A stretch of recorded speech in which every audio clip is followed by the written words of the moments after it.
गिल की इनिंग्स के बारे से जानना चाहेंगे। आपने शुरू में कहा कि एक ऐसा लेजेंड है जो अभी एक उस तरफ जाएगा रोल मॉडल बनने के लिए जो दुनिया देखेगी, और इसने प्रूव किया हर इनिंग्स में वो बेहतरीन से बेहतरीन होता चला जा रहा है। और ये भारत की गुड लक कहना चाहिए। उनका सिस्टम की बात करें, उनका इंफ्रास्ट्रक्चर की बात करें, ऐसे बेहतरीन बैटर प्रोड्यूस करते चले जा रहे हैं। कैसे देखते हैं इस इनिंग्स को? बट अनफॉर्चुनेटली फिनिश नहीं कर पाए।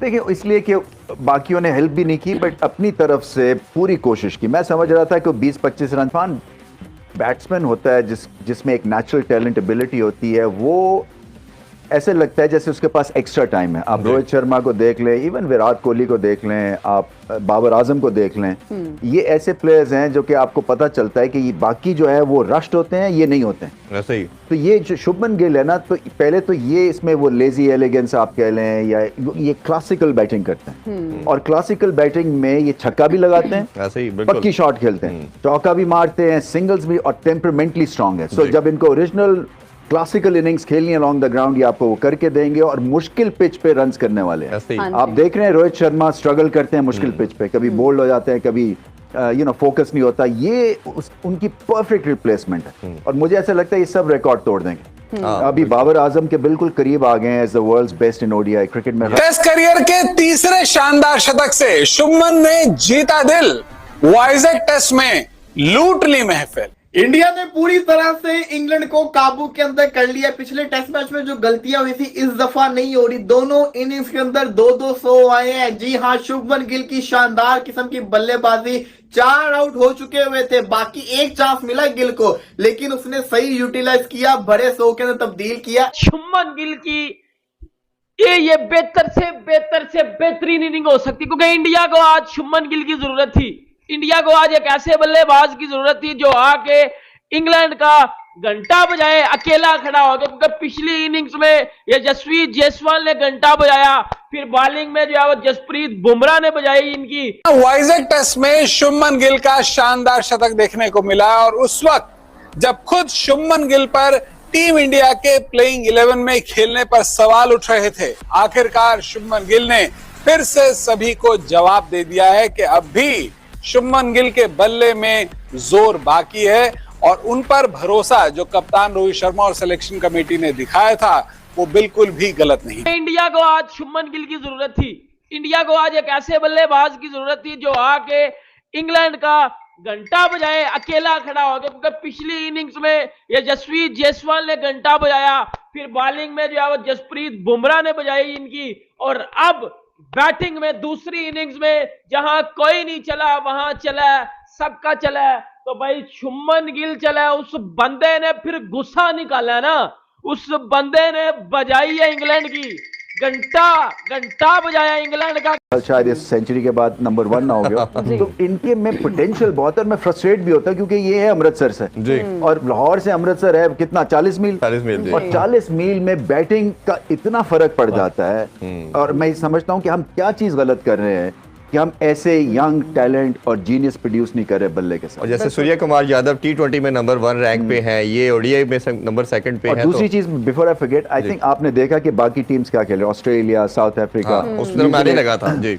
मतलब है एक और ही तर्ज की वो ओडीआई क्रिकेट खेल रहे हैं। सो इससे क्या पता चलता है कि सब कॉन्टिनेंट टीम, तो शायद पाकिस्तान को T20 के प्लेयर्स ओडीआई में डालने, क्योंकि इसकी जो रफ्तार है ना वो आपको पिक करनी है, और उसकी रफ्तार अगर पिक करनी है तो फिर आपको तलंगे चाहिए।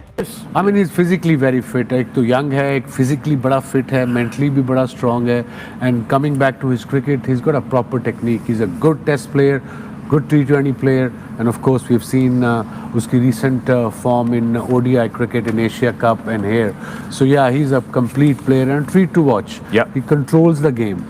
He's young, but he doesn't उस दिखाता नहीं है when he goes out to bat. It's like you say he controls the game. I wanted to ask you, Rohit Sharma controls the game, Virat Kohli controls the game, Gill controls the game, ਤੇ ਫਿਰ ਕਿਹੜਾ ਨਹੀਂ ਕਰਦਾ control game ਇਹਨਾਂ ਦੀ batting order ਵਿੱਚ। ਇਹਦੇ ਚ ਸੋਚੋ ਜ਼ਰਾ। Vikram Rathore well, he's sitting outside. Let's talk about the middle overs for India. जो कि लाठी चार्ज करें, जो कि बदतमीजी करें, क्लासन की तरह। बिल्कुल, जो कि आपके ना प्लान्स ABCD सब डिस्ट्रॉय करते हैं ऑन द डे। फिर ऐसे ही आपको खेलना पड़ेगा क्योंकि अगले ऐसे सोच रहे हैं। सो आपको ऐसे सोच के और आउट ऑफ द बॉक्स सोचना है। हीरो थे शुभमन गिल का साथ दिया अक्षर पटेल ने बड़े यूजफुल रन्स किए हैं, जो कहते हैं ना, मैं समझता हूँ शुभमन गिल के सपोर्ट भी किया, उसको ऊपर से प्रेशर रिलीज किया है। अक्षर पटेल की आपको पता है आदत का, वो जिसको कहते हैं ना रुकता नहीं है, वो मारता रहता है। लेकिन शुभमन गिल की खासियत ये थी, शुभमन गिल ने जो 100 मारा ना, शुभमन गिल ने वो वाला 100 नहीं मारा 200 बॉलों के ऊपर 100 वाला, वो वाला 100 नहीं मारा 180 बॉलों के ऊपर 100 वाला। शुभमन गिल ने 100 मारा है, 132 बॉलों के ऊपर 100 मारा है। इसको जरूर माइंड के अंदर रखें, तेज खेला है। आप ये देखें कि अब इंटरनेशनल टेस्ट क्रिकेट जो है ना, वो कहां पे जा रही है। अब जो 100 आ रहे हैं वो तेज आ रहे हैं। जायसवाल का जो 200 था वो भी इस तरह का ही था, जायसवाल ने भी ज्यादा बॉल्स नहीं लिए थे। ये बड़ी यूजफुल चीज होती है, ये बड़ी इंपॉर्टेंट चीज होती है कि आपका स्ट्राइक रेट बड़ा मायने रखता है। और अगर आपका टेस्ट के अंदर स्ट्राइक रेट जो है वो 70 प्लस का, इसका मतलब ये है कि आप अपनी टीम का भी फायदा कर रहे हो, आप सामने वाली टीम पे प्रेशर भी डाल रहे हो, और इससे आपकी टीम के ऊपर कॉन्फिडेंस लेवल भी इंक्रीज होगा और आपके ऊपर से प्रेशर कम होगा, क्योंकि रन आते जा रहे हैं ना। और गिल ने छक्के भी मारे, गिल ने चौके भी मारे, और गिल वापस से जो पिछले 1 साल पहले जो उसने फरवरी के अंदर इनिंग्स खेली थी ना, न्यूजीलैंड हो गया, लंका हो गया, उनके खिलाफ जो परफॉर्मेंस करके दिखा रहा था, वो वाला शुभमन गिल मुझे दोबारा से आज नजर आया है। और फरवरी शुरू हो चुका हुआ है, तो इसका मतलब है कि शुभमन गिल को ये फैब का मंथ बड़ा पसंद है। इसका मतलब ये है कि आने वाले आईपीएल के अंदर भी ये दोबारा से तबाही मचा देगा। इस साल का पहला 100 तो शुभमन गिल का आ चुका हुआ है, अब आगे जाके देखना कि कितने 100 आएंगे, लेकिन शुभमन गिल के ऊपर ये बड़ा जरूरी था। शुभमन गिल जो था ना, वो आउट ऑफ टच हुआ था, बड़ी बातें भी हो रही थी, हम भी बातें कर रहे थे, क्रिटिसाइज कर रहे थे कि शुभमन गिल बहुत जल्दी डाउनफॉल में चला गया। लेकिन अच्छे प्लेयर की निशानी ये होती है कि जब टीम को जरूरत हो, टीम मुश्किल में हो, उस वक्त ऐसी परफॉर्मेंस करके दिखाओ कि आपकी टीम का फायदा हो। तो शुभमन गिल ने वो परफॉर्मेंस करके दिखाई है, शुभमन गिल ने वो वाला जो काम था ना वो करके दिखाया और अपनी टीम का फायदा करवाया। ये बड़ी चीज इंपॉर्टेंट होती है। अब शुभमन गिल इसको जिसको कहते हैं ना, इस इनिंग्स को कितना मेमोरेबल उन्होंने बनाया है ये तो बात की बात है, लेकिन शुभमन गिल ने बड़ी शानदार किस्म की इनिंग्स खेली और मैं समझता हूँ कि शुभमन गिल जो है ना, इस वक्त फॉर्म के अंदर आना बड़ा जरूरी था। अगले जो 3 टेस्ट मैचेस है ना वो बड़े इंपॉर्टेंट है, क्योंकि विराट कोहली तो तीसरे टेस्ट मैच में मुझे नजर नहीं आ रहे खेलते हुए, जडेजा भी रूल आउट हो चुके हैं, वो भी पूरी टेस्ट सीरीज मुझे खेलते नजर नहीं आ रहे, केएल राहुल शायद दोबारा वापस आ जाए। तो शुभमन गिल का फॉर्म के अंदर रहना बड़ा जरूरी है इंडिया के पॉइंट ऑफ व्यू से। आई डोंट नो ये वाला मैच इंडिया जीतेगा या इंग्लैंड जीतेगा, इसे कहते हैं घंटा बजाना। और बेटा फिर उसने जो लंबे लंबे पेले है ना, इनको ये छनकना भी बजाया उसने साथ, ये घंटे के साथ साथ छनकना भी बजाया उसने। ये जितने भी बैठ के पेला प्ले कर रहे थे ना, घुसा दिया उन सब के अंदर घुसा दिया। देखो मैं भी उन बंदों में शामिल हूं जिसने शुभमन गिल पे बात की, यार ये नहीं रन कर रहा, लेकिन उसने किए हैं रन। आज उसने तब रन किया जब टीम को सबसे ज्यादा जरूरत थी। मेरे बोबजी घंटे की तरह उसने तब रन नहीं किए जब पाकिस्तान हार जाए। बाबर आजम तो रन करता है ना, पाकिस्तान हार जाता है, लेकिन शुभमन गिल ने आज रन किए हैं, इंडिया को जरूरत थी। शुभमन गिल ने आज रन किए हैं, जहां कोई नहीं चला वहां गिल चला है। और कहते ना ये गिल का मामला है, उसने पकड़ के घुसा दिया, डंडा दे दिया अंदर, इंग्लैंड के अंदर डंडा दे दिया। आ गई है, मुझे ना बोले कि इंडिया ने दूसरी इनिंग में बैटिंग अच्छी नहीं की, ये नहीं किया, वो नहीं किया।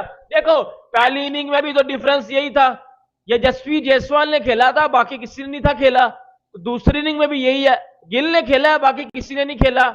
लेकिन आप मरमरा के 400 तक टारगेट ले गए हो, 400 तक टारगेट ले गए हो। चौथी इनिंग्स में 400 टारगेट चेज ही नहीं होता।